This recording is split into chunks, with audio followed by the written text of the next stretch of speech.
Meanwhile, the government has said that it plans to combat the COVID-19 pandemic through the vaccination drive. The main course of action will be vaccination. As the government, we will do everything possible to import the vaccines. We will hold talks with other governments as well. At the same time, discussions will be held with vaccine suppliers.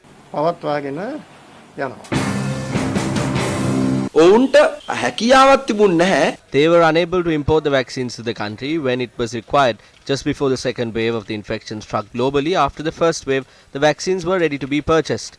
We needed the vaccines at that time. But Sri Lanka did not prepare itself to import the jabs. It was preparing for the 20th Amendment, to protect presidential powers and to explore the possibility of allowing dual citizens to enter parliament. They were focusing on making the laws lenient to avoid ending up in prison. They didn't make the necessary arrangements at the right time.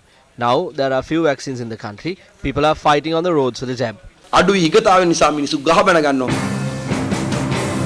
අපි අගෝස්තු මාස වෙනකොටම කිව්වා ආණ්ඩුවට In August, we called on the government to import vaccines that have received approval, but the government didn't pay serious attention towards this matter.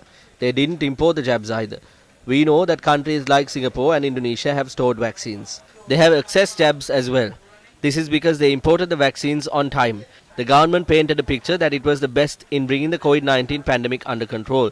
They were not serious about it. The government engaged in pretense. Now they are looking for vaccines and seeking donations. එන්නත් හොයනවා දානපතියන්ගෙන් සල්ලි ඉල්ලනවා. එන්නත හදන්න කලින් We cannot import vaccines before they are manufactured. The vaccines must be manufactured. Once the jabs are produced, the financial requirements to procure them must be assessed.